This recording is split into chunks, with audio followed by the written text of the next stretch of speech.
like, oh my God, I'm getting ready to walk out here. I'm like, this is about to happen. This is about to happen. And then when you walk out and the lights hit you, it's like, oh shit, this is happening. Was there real beef with Rampage? And is there still real beef with him? Oh yeah, there was real beef with Rampage. It was to the point where it was almost like on site. That head kick just came out of nowhere, and I don't think you had even thrown a head kick. It didn't, and it did come out of nowhere. So we've done a lot of interviews with legends lately. I mean, come on, The Undertaker, Rampage Jackson, and today's guest is certainly no different. The former UFC Light Heavyweight Champion, the UFC Hall of Famer, Suga Rashad Evans, joining us inside the Blue Wire Studios at the Wynn Las Vegas. So thank you for checking out this video and for subscribing, and thank you to NordVPN for sponsoring this video. I mean, you've got a lock on your door. You should protect yourself when you're online too. NordVPN is like that lock on your door, especially when you're traveling, because you know that public Wi-Fi is notorious for hackers going in there and snatching up your data, however you want to pronounce it. But NordVPN gives me peace of mind while I'm traveling. It's so easy to use and so easy to connect to, whether it's on your phone or your computer, and it's lightning fast. You can also access content from 59 different countries by changing your virtual location with just one click right there. So I was actually back in Toronto this past weekend, and I was telling my parents about this show that I love. We turned on Netflix, it wasn't there. NordVPN to the rescue though. We went in, changed our virtual location, and boom, just like that, we were able to watch the show. And by the way, Mom and Dad Vivi loved it. And NordVPN wants you to get in on the action too. Head to nordvpn.com/CVV. They've got an exclusive deal right now. Buy NordVPN, get extra months, be safer for longer. That 2-year plan there starts at just $317 per month with 4 extra months. But this is a limited time deal, so take advantage of it while it's happening. nordvpn.com/CVV. That's nordvpn.com/CVV. And as always, it's covered by their 30-day money-back guarantees. So if NordVPN isn't for you for whatever reason, no worries, they've got you covered. nordvpn.com/CVV. Now enjoy this chat with the one, the only, Suga Rashad Evans. Rashad, thank you so much for coming by. Thank you for having me. I appreciate it. I had Tino Sabatelli, our buddy Sabby, on, and he was like, you haven't talked to Rashad yet? Oh, I got to make this happen. I got to connect you guys and make this happen. So I'm so glad that we're not only making this happen, but we're doing it in person too. Yeah, I'm happy about that too, man. So Vegas is a special place for a lot of people, but Vegas is especially special for fighters. So what does it mean when you're back here? It brings back a lot of memories. You know, when I first started to come here during the Ultimate Fighter days, you know, it just kind of brings that familiarity. You know, my whole fighting career for the most part was born on you know, in Vegas. And it's been one of those things that every single time I come here, as soon as the plane is about to touch down, I start to feel the butterflies and I'm like, oh wait, I don't got to fight, you know, because it just becomes ingrained in you after so long. Yeah. But you know, it's home to me, you know, and I have my routine here in Vegas, and I love it here in Vegas. Is there like still the butterflies of like, I might have to walk through the curtain in front of the crowd? Like, talk me through what it's like to walk out in front of a crowd like that. Oh man, it's one of those things where you're battling yourself. And that's when you realize that the competition is not even about your opponent. It's always about you. And when you're battling yourself, you're sitting in a room like the 8 hours before you got to walk, right? It's like fight purgatory. You know, you're just sitting there and you're just battling yourself. You have the good one on your side, and then you have the bad one on the other side on each shoulder. And you're battling those, you know, your mindset. You're battling, you know, giving into the thoughts that happens to you when you get ready to fight. And then when you get to a point where you're like, I got this, I'm confident, and you start making that walk. Mm-hmm. And then every once in a while, that, you know, you train so you don't have to think, right? So then when you start warming up, you're not even thinking about, you know, what's going to happen. You're just kind of in your routine. And then as you start to walk, every once in a while, like the you comes out and you're just like, oh my God, I'm getting ready to walk out here. I'm like, this is about to happen. This is about to happen. And then when you walk out and the lights hit you, it's like, oh shit, this is happening. This is happening right here, right now. I got to get ready. And all eyes are on you in that moment. All eyes. Yeah, all eyes. And it's just like you find yourself just like trying to find some routine. And that's why routine is important, because when you have routine, it makes it easier for you to eliminate the thinking parts. You know, when you're getting ready to fight, you want to eliminate the thinking component of your mindset. You want to just be able to react. And that's what training is about, is teaching you just to react instead of to think about it once you see it, you know? How much of the fight happens before the actual fight begins? Like, how many times have you looked someone in the eyes during a stare down and went, oh yeah, I'm winning this one? Oh, all the time, all the time. That's why the stare downs are so important. You know, you get to the point where you're looking at your opponent, and that's usually the last time you see him before you get ready to fight, right? So you're staring at him, trying to get a read on him, and then like you like, okay, I know what kind of energy tomorrow is going to bring. So then you prepare yourself, you know. And it's always good to kind of give a little bit of false bravado, you know, at the weigh-ins, because if I can make my opponent think about me during his off time, then he's already starting to fight. And you got to be very economical, mentally speaking, how you approach that area, because I don't really want to start thinking about my fight until I'm within that 8-hour window. Up until then, I kind of want to rest and relax and just kind of let, you know, my day or my night unfold without having the pressure of thinking about what's going to happen tomorrow.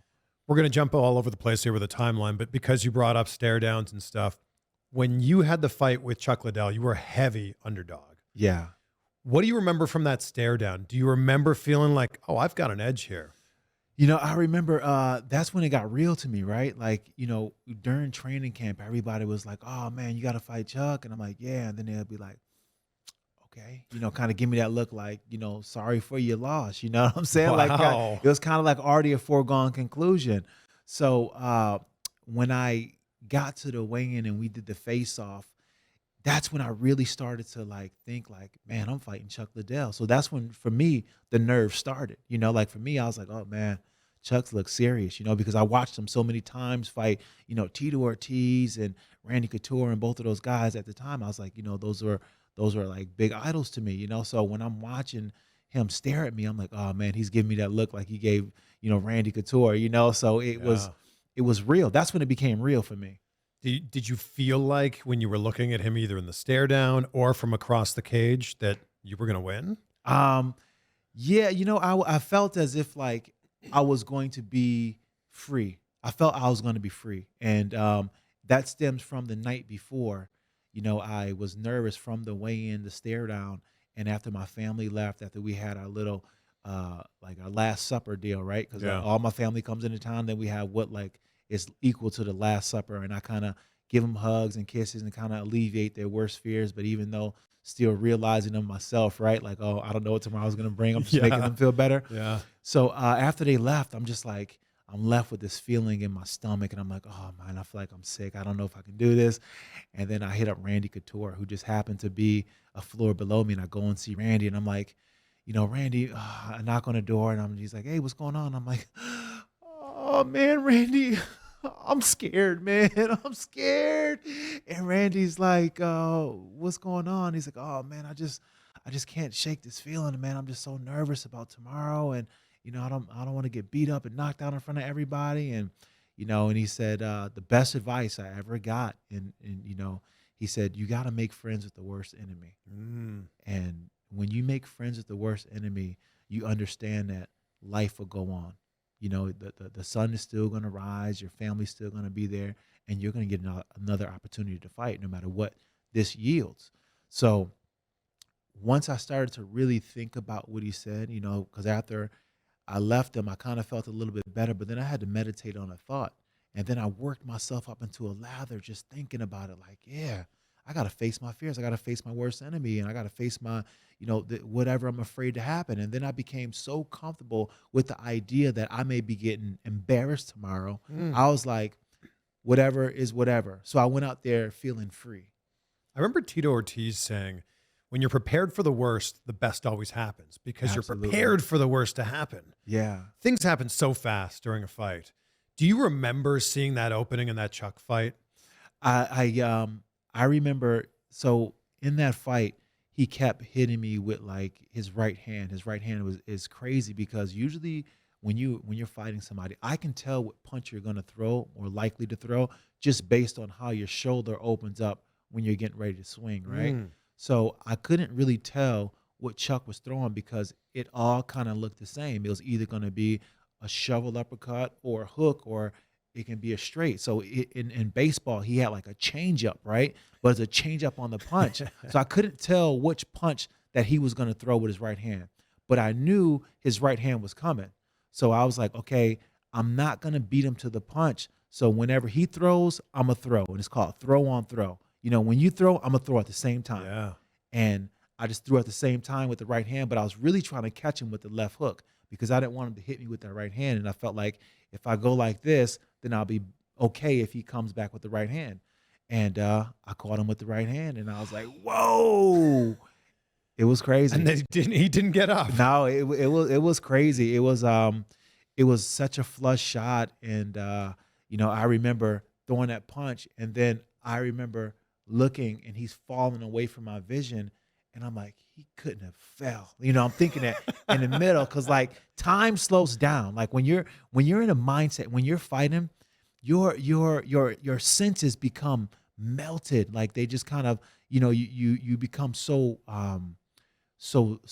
present that all your senses kind of like melt together a little bit, you know? So one of the things that happens is like when you're in the present, it's like the car accident effect, like life just kind of slows down, right? And that's how it was when I was throwing that punch. It kind of like slowed down. I'm like, man, he went down, and then it took forever to come out of that hook. And then finally I came out of the hook and I seen that he was on the ground. I was like, oh my gosh, what? Man. So I want to take this way back. I grew up on the other side of Lake Ontario. So I'm from Canada. Yes. I grew up just outside of Toronto, and Niagara Falls, Ontario was a really special place for us because it was like an hour and a half drive, and a lot of Americans came across the border. So you were partying with like the Americans who could drink at 19 in Canada, couldn't drink, you know, until they were 21 in the US.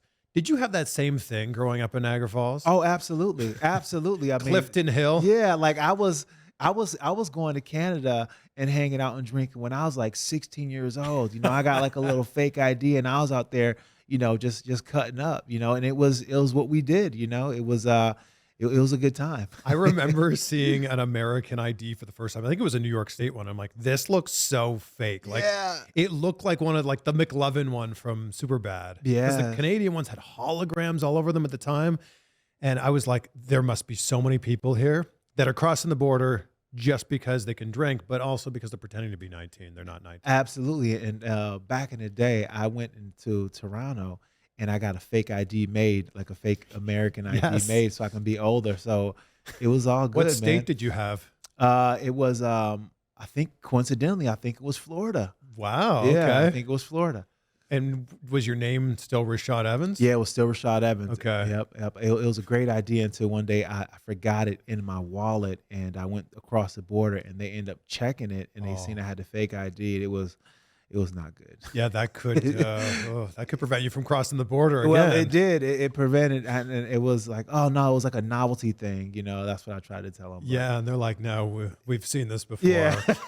yeah. I always say that like Niagara Falls, Ontario is one place. Niagara Falls, New York.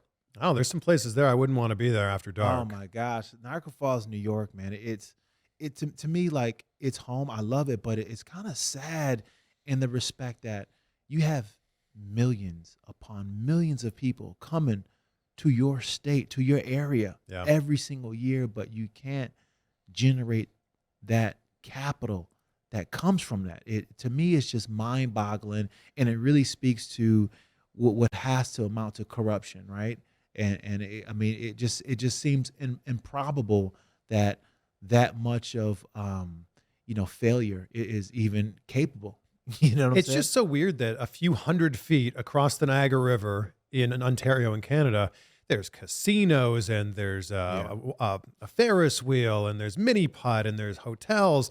They've got a whole business there. Yeah, you know what it is? It's that they, back in the day, they made a decision that they were going to capitalize on the industry and the service part of what the Falls brings. Yeah. On the American side, they're like, well, you know, we got the power here, so let's put factories up, and they lean more to the industrial side. Yeah. Now, the problem with that is the fact that New York State is one of the most heavily taxed places in the country. So all these industries, they left. Yeah. And it just kind of left a barren hole in Niagara Falls. Yeah, it's just so weird. Like you've got all these attractions on one side and like boarded up buildings on the other. It really looks like The Walking Dead, right? You walk down some of does. the streets and you're just like, yo, this is crazy. How do you got a whole street just boarded up? The whole Yeah. entire street is boarded up. Unreal. When you were growing up there, what did you think your career path would end up being? Obviously, a tremendous wrestler. Yeah, I was going to be a police officer. That's what I was going to be. That's what I really, was really liking. I love the police officer lifestyle. Like, one of my biggest mentors at the time was my karate coach, Carl Brusino, and he was a cop, and I used to just love, just like, I love the whole mindset of what a cop brings, and I wanted to be a cop. When did that journey end? Was it when you brought the fake ID across the border? Well, the journey ended for me. Once I graduated from Michigan State, I was trying to get a job as a police officer, and they had a hiring freeze. So I was starting to work in the hospital as a security guard, and kind of biding my time until I can apply. And I discovered MMA, and it was just kind of something to do as a hobby. But then that hobby just took me to where I am right now. Your timing on that was so perfect Oh my because gosh. had it been 5 years before, 10 years before, MMA really wasn't a career then. Right. Yeah. And that's the thing about it. One of my good friends at the time in Lansing, Michigan, was a guy named Noe Hernandez, and Noe Hernandez fought Chuck Liddell in their first UFC fight. And I remember when I first got into it, he was a mentor toward me in MMA, and he was like, "Yeah, just have fun with it. Do some fights, but you got to have a career. This is no way to make a living." And that was my mindset. So Yeah. for me, I never thought I could make a living doing it. So it was just kind of something that I was just doing for fun. My first introduction to you, and I'm sure everybody else's first introduction, was The Ultimate Fighter. Oh yeah. And I was like, that guy is not a heavyweight. Did you just go on thinking like, this is my chance to just go on the show? Yeah, so Dan Severn was being inducted into the UFC Hall of Fame, and at the time, the first season of The Ultimate Fighter just wrapped, and they were like, we're going to do a second season of The Ultimate Fighter. Do you have any talent that you know of that might be good here? And he's like, yeah, I may know one guy. So then he reaches out to me. He's like, hey, Rashad, they're doing a show called The Ultimate Fighter. Have you ever seen it? And I was like, yeah, I was, going crazy about it. And he says, well, they're doing another episode, another season, and they wanted to know if I knew anybody. He says, but the problem is that it's heavyweight, and you're like 190 pounds, so there's no way that you can do this. And I was like, no, Dan, I can do it. I know I can do it. So I put on all kinds of weight. Like I put on like 20 pounds, but it wasn't like really good weight. It was kind of like just mashed potatoes and macaroni. And I had the lunch lady kind of, I worked a night shift, and the lunch lady would carve me up as much as possible. And that's what I ate until I got to be about 220. But when you got to that size, were there things at 220 that you couldn't do anymore that you could do at 190? Yeah. I wasn't as fast, and I wasn't as explosive in some areas, but I was really happy that my power went up. I felt like I got more powerful, but I just didn't feel like I had that same agility that I once had. And it was okay because the people that I was going against never had that agility. So I was still a lot faster than them. You'd be punching up for everybody, though. Yeah, I remember when I was first trying to get on the show, right? I came to Vegas, and I sent in a tape, and I came to Vegas, and they were like, okay, I had my first meeting with Dana White and the executive producer at Spike TV at the time, and I walk into the room, and Dana was like, bro, you got to be effing kidding me. And I was like, what? Bro, you got to be kidding me. You want to be a heavyweight? And I'm like, yeah. He's like, I've had guys that had to duck down to walk in this door. You're coming in here 5'0", Cuba Gooding Jr. looking motherfucker. You're going to get beat so bad, you're not going to be able to get up, and I'm going to have a boring episode. You know why? Why? Because you're too fucking small to be on my show. And I'm just like, oh, wow. So I was thinking fast on my feet, and I was like, Dana, I hear what you're saying. I said, but when heavyweights were heavyweights and when they were fun to watch, they weren't so big and cumbersome. They were fast. They were like Muhammad Ali. They were like Mike Tyson, 217, 218, moving around really fast. And that's what I want to bring. I want to bring excitement back into your weight class. And that's what got me on the show. He bought the sales pitch. He bought the sales pitch. Wow. Man. Yeah, he bought the sales pitch. Wow. That changed your life. Oh yeah, 100%. It set me on a trajectory that just kind of, really brought me to the high to being a champion. It's not just being on the show, though. It's also the fact that you won fights. Because if Yeah. you were just on the show and you were exactly what Dana thought you would be and you get knocked out quickly, that would have been the end of it for you. Yeah, absolutely, absolutely. It was about just, every single time I fought on The Ultimate Fighter, I would always say to myself, I'm like, you know what? This is my last fight, so I'm just gonna go out and fight as hard as I can. Wow. And I did that, and I just kept on winning. And I was like, okay. What was the fight that you think really put you on the map? I would say it has to be the Chuck Liddell fight. I've had the great fights with Rampage and feud with John Jones, and I've had some epic battles in there. But I feel like the fight with Chuck Liddell was the one that made people realize, because up until then I had one KO or a couple KOs, but they were still kind of like, he. I don't know. You had one of the most memorable head kick KOs of all time. Come on. I did have that, but I mean, I was still being doubted, right? They were like, all you're gonna do is just wrestle hump people, and they were like, Is that the official term for it? That was the official term, right? They think I'm just gonna wrestle hump people, so. Yeah, I guess there were a lot of fans that were like, "Oh man, another decision!" Like, come on. They were tired of it, So when I went out there and I laid that punch out, they were like, "Whoa, this kid got some punch." So, and it was a big one for me, because that was really the first time I faced myself in that manner, mentally speaking, and dealing with fear and uncertainty going into a fight is something that a lot of fighters feel. They feel it all the time, but not a lot of fighters articulate it. Not a lot of fighters at the time would speak on it. Back in the day, and now fighters are a little bit more open now, but back in the day, to admit that you were afraid, to admit that you had a little doubt, it was like a taboo thing. You just didn't do it. You know what I'm saying? You just wore the shield like, yo, I'm ready. I'll smash him right now. Where's he at? You're just a uber tough guy. Yeah. But inside you were feeling scared, and George St. Pierre to me was one of those guys who was the first to really start talking about how he felt. I remember going to George on some of the biggest fights. I'm like, George, how you feel? And he's like, my God, my friend, I'm afraid. This is crazy. I'm done. This is my last fight. Tabernacle Colors. I'm done. I'm finished. He'll be done. You know what I'm saying? He just could the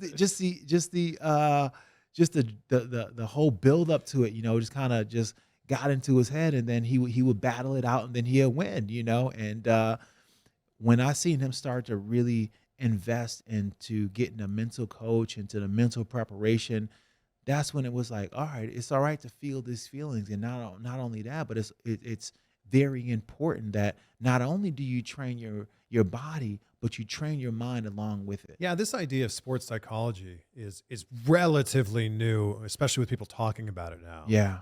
And that's not something that existed, especially not when UFC started. No, not at all. And especially in the sport, right? Yeah. Because this is the ultimate machismo sport. And, you're just supposed to be a killer when you go out there. You're not supposed to be afraid. But, you have those feelings. And when you're able to accept those feelings and not run from them, then you can allow yourself to be totally authentic.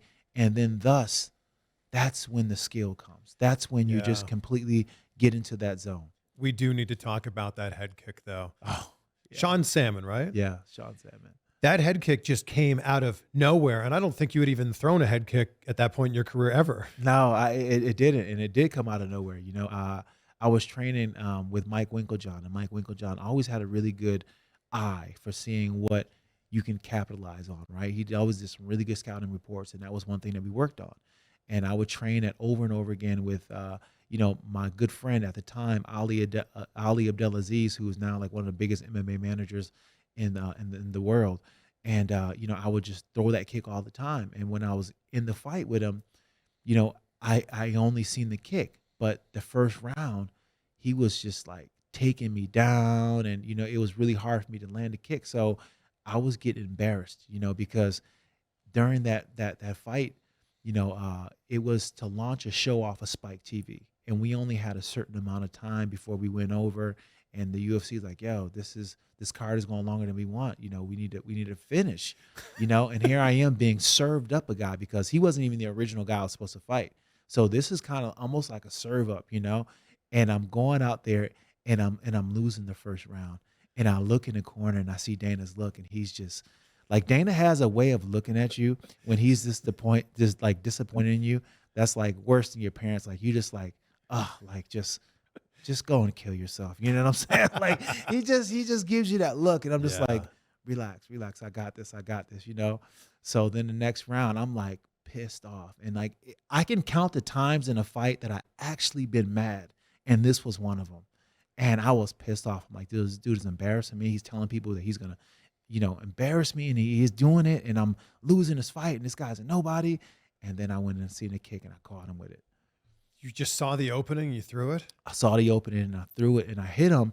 And then when he went down, I didn't know if he was going to be out. So I hit him again.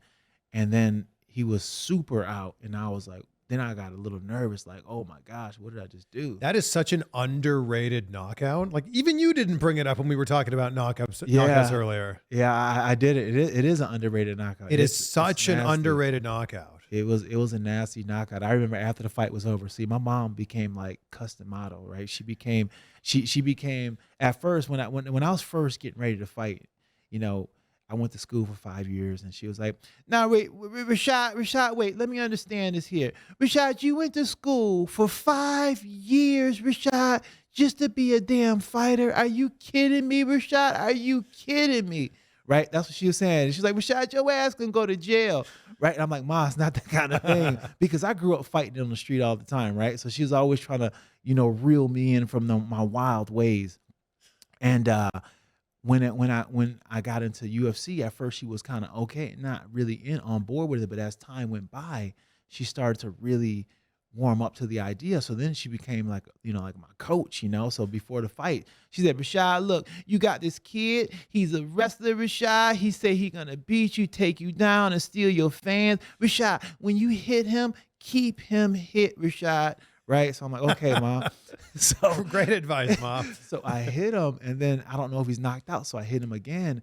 And then after the fight was over, I give my mom a call, and she was like, "Yeah, Rashad, that was a good fight, Rashad. I'm proud. That was a good job." She said, "But Rashad, look, I don't like that cheap shit." And I was like, "Mom, what are you talking about?" "Rashad, you seen he was knocked out?" And I'm like, "Mom, I couldn't tell he was knocked out. You just got to go for the finish, man." I love these impressions that you do. GSP, your mom, you do a great Mike Tyson too. Yeah, Mike Tyson. Give us some Mike Tyson.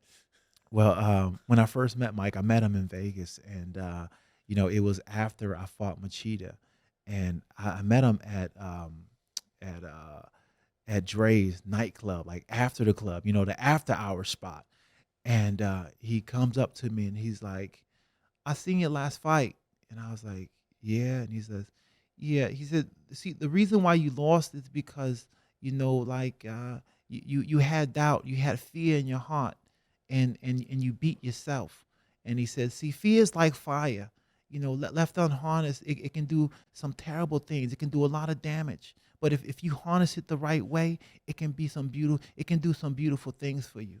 So what you need to do is you need to harness your fears. You need to go in there mentally strong and ready, and not give up and not be afraid." And I was like, damn, this was mind wine at like 4:00 in the morning after a heavy night in Vegas. But it was a sobering thought. You know what I'm saying? I had Mike Tyson come up to me just talking to me.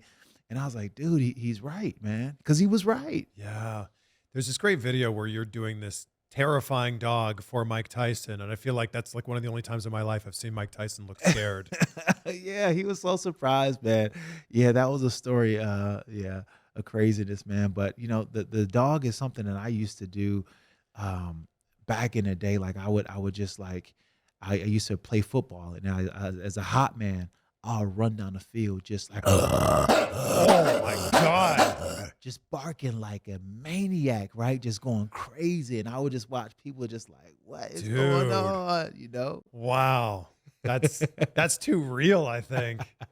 Have you ever done that for a dog? All the time. What do they do? They go crazy. Like they look at me like, yo, what's going on? Like, do I have another dog here? You know, so I had this dog, and this is the reason why I started to do it, because I was, you know, I had like this crazy dog that used to live next door to me. And this dog will go completely, absolutely apeshit every single time he seen me. So I just started doing what he started doing back. And then after a while, it was just like, I became good at it, you know? What impression are you working on right now that you'll bring out in like 6 months or a year? I feel like you've got so many. I saw you doing The Godfather recently. I mean, yeah, you know, well, yeah. I see my impressions. I never really try to do them. It's just kind of something that I just feel, you know. Like I think the thing with an impression is you just have to go all the way in. Yeah, on it. you got to go all the way in, man. You just kind of got to feel it, you know. Yeah. Yeah, my brother Lance, he's the best impressionist. So, you know, I pale in comparison. These are all so good. Was there real beef with Rampage? And is there still real beef with him?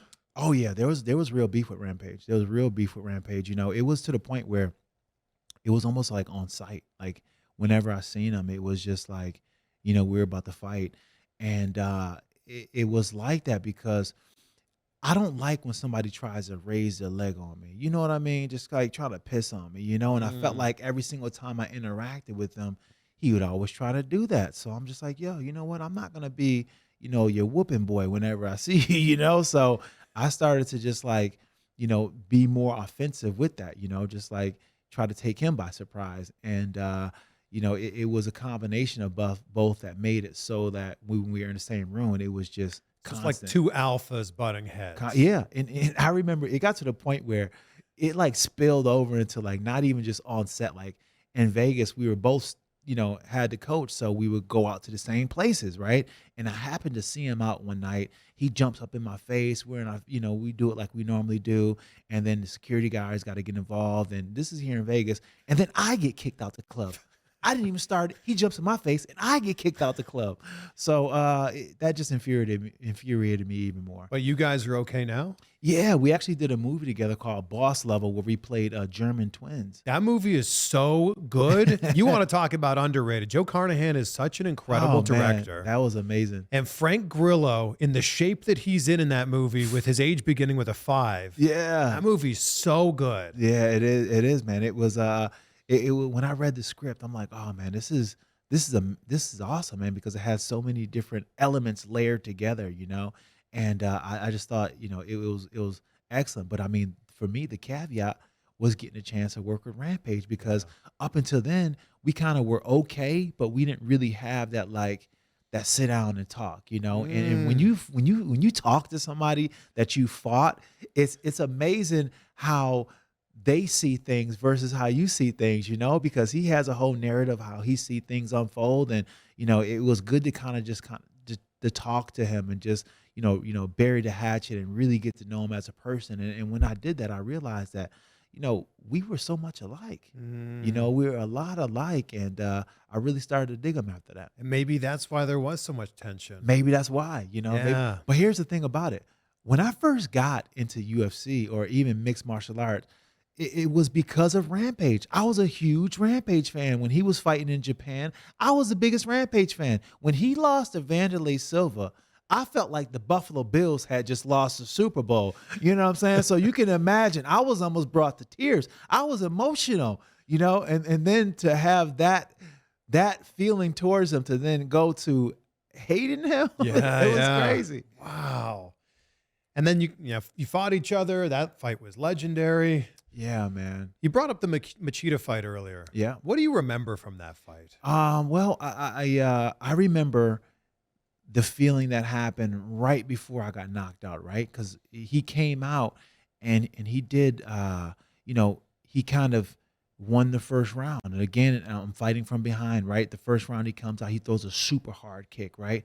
Super hard kick. And it wasn't really even to like land. It was just to let me know like that's what he's working with, right? So immediately that puts me on high alert, and it makes me feel like I need to be more offensive. So right now he's already got me in a pocket, right? And then off of me being over aggressive, he was able to counter me, take me down. So then the next round, I'm like, yo, this dude is playing pity pat. I gotta go in there and I gotta just catch him, right? So I rush in, and then he catches me with that straight left, and next thing you know, I'm on ice. And I never really been hurt like bad in a fight before. At the time, I was undefeated, 19-0, and I go down, and I'm like, yo, I just got hurt, and I'm like, I'm all right.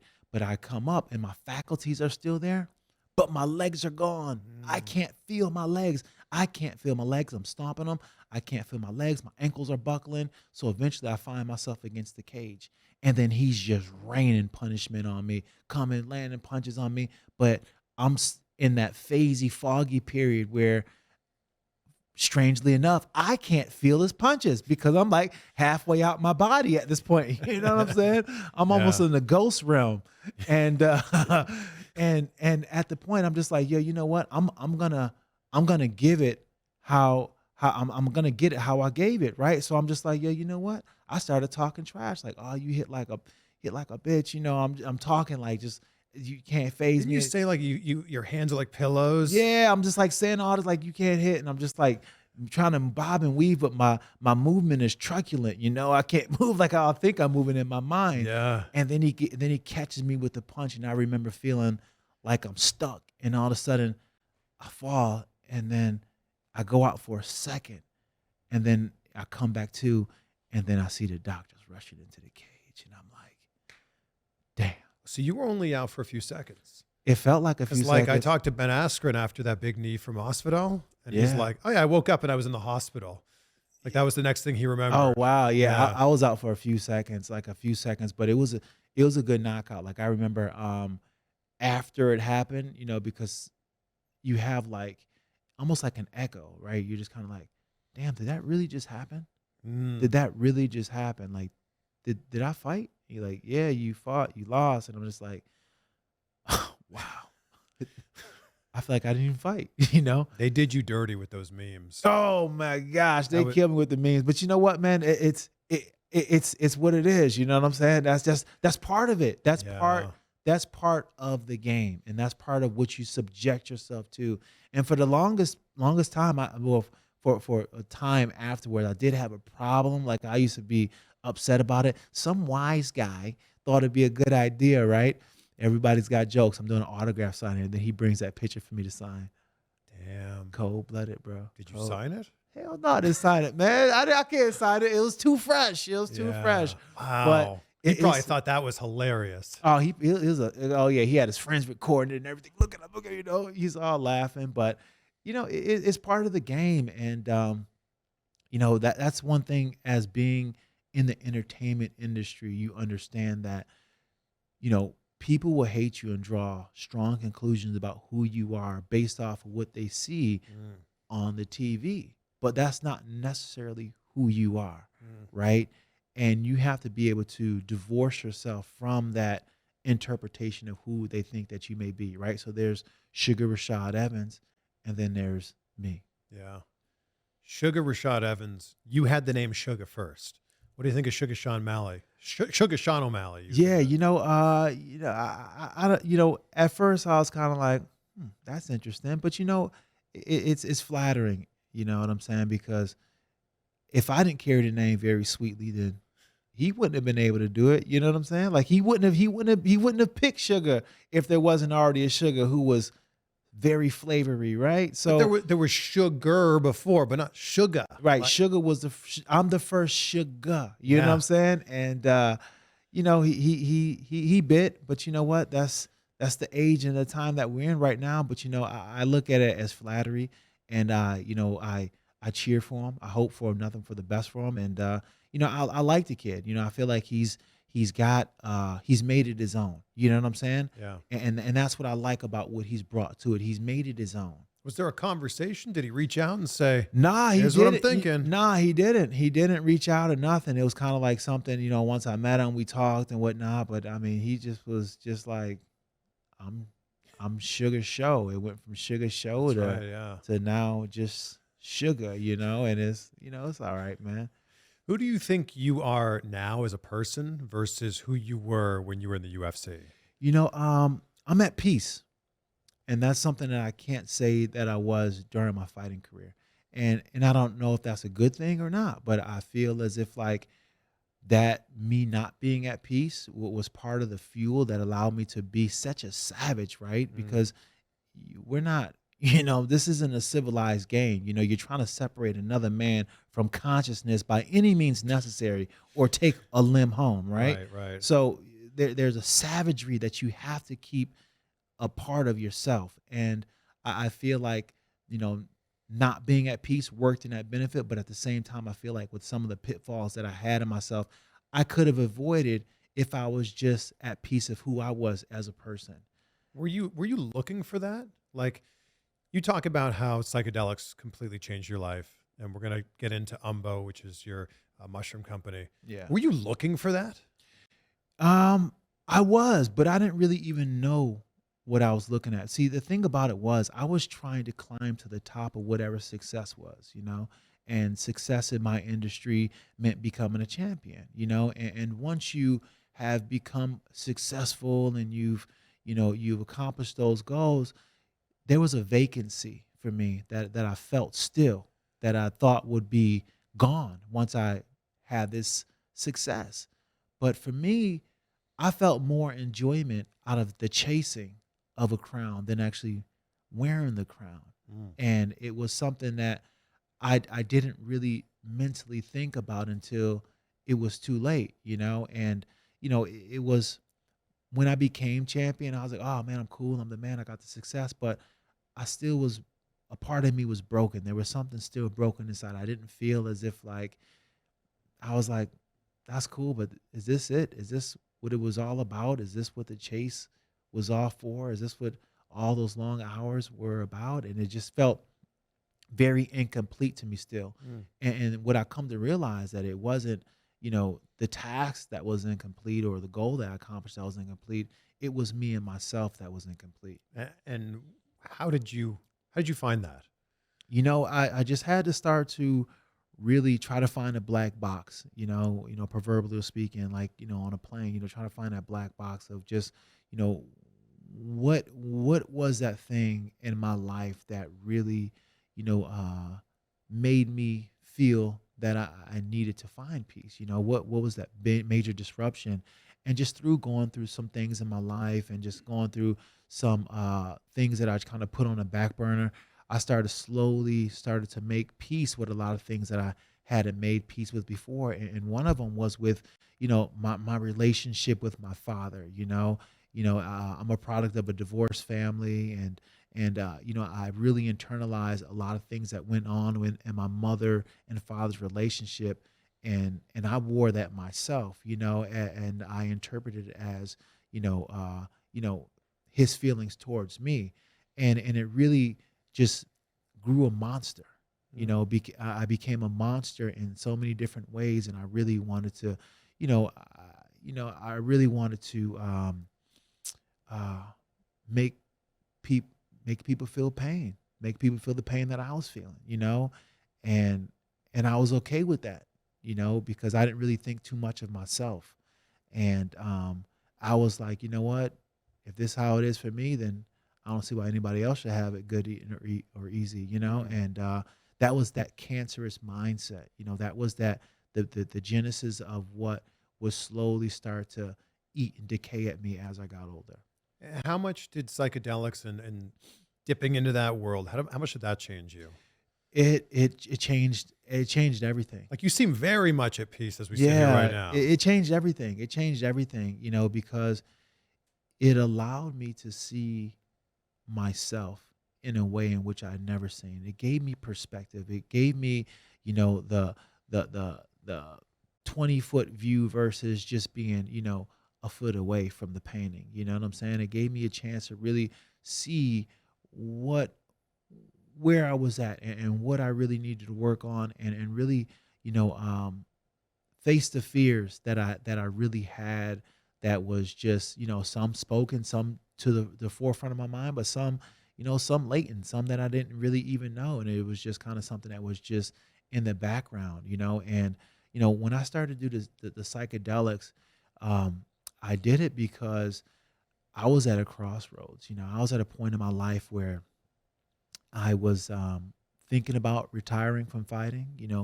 on a fight losing streak after being, in my mindset, one of the best fighters of all time, and here I am, I'm taking this dip in losses. And, people lose throughout their career here and there. They may lose 5 fights, but when you have them all stacked in a row and it's towards the end of your career, or it just kind of, it spells a message that it's over, right? And in my mind, I'm like, I never thought or wanted this to be over. So when I had to really face that in myself, I was like, dude, I need to really get some answers. And at the time, a good friend of mine, Del Jolly, he's a visionary, but more importantly, he's a guy who really gets me. And he was like, I think I know something that'll help you.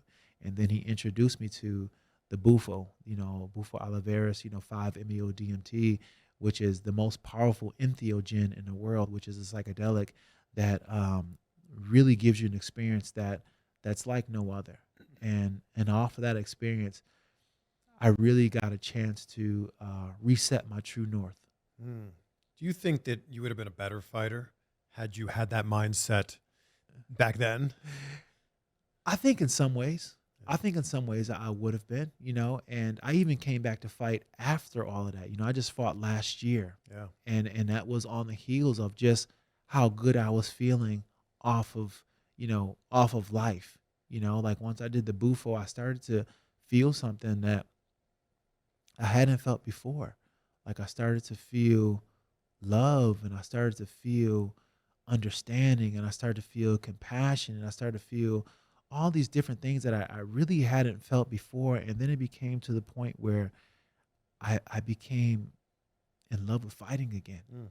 And I enjoyed it not for having my hand raised or getting pat on the back because I did it, but just because I can do it, because I have the physical body, I have the physical health, and I have God's gift to do it. So I'm going to do it. And I started to really train on that level and have fun on that level. And then before I knew it, I was enjoying it. I was loving it. And I was coming from the place in which I originally started from.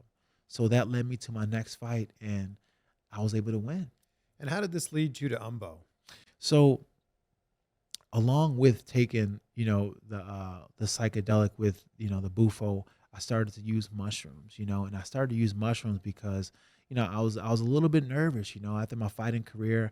I was a little bit foggy, and I already had a bad MRI report when I was trying to fight in New York City that didn't allow me to get a license in New York City because there's something that came back on my MRI that maybe spelled some danger for me ever being able to compete again. So after I got cleared on that whole subject, I was kind of still left with that pressing thought, like, what if I can't do the next phase of my life, which at the time, for me was being a commentator or, being in front of the camera or talking. I was like, I would hate to be a prisoner of my body, and I won't be able to play with my kids. So I really started looking into methods that, that can really change, that can really help and heal the brain. And that's when I ran into an interview with Joe Rogan and Paul Stamets. And Paul Stamets is one of the best mycologists on the world. And what he was able to say in that interview just really changed my life. He had this stack that he does with psilocybin, lion's mane, and niacin.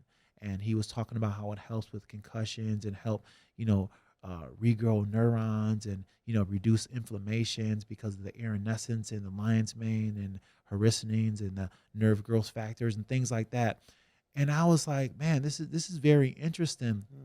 So I started to research that and, really started to use it. And once I started to feel like I was coming back in a way that I never expected, I'm like, dude, this is real. So before the pandemic hit, it was me, myself, and three people. Yeah. But it was Del Jolly and Jake and myself. We decided to make a brand, and making a brand for us was, really creating a product because we loved a lot of the mushrooms that were out there, some of the brands out there, but we wanted to put our own little twist on it. We wanted to put our own little twist that really truly reflected, Jake and I's background of being like these, high level athletes, Yeah. right? So, and that's what we did, and that's how Umbo came about, So we felt the effects of the mushrooms, and then based off the effects of the mushrooms, we like, dude, we got to spread this to the world. So what's your daily protocol with it?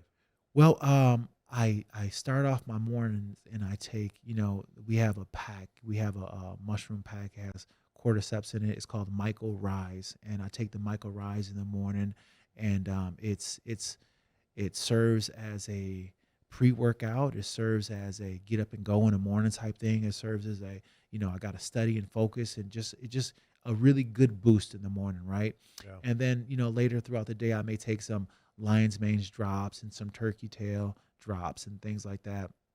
Those are my main two that I really like. But then at nighttime, Is that for like focus? yeah. So with the lion's mane, it's really good for brain function and really good for neurogenesis of the brain and neuroplasticity of the brain.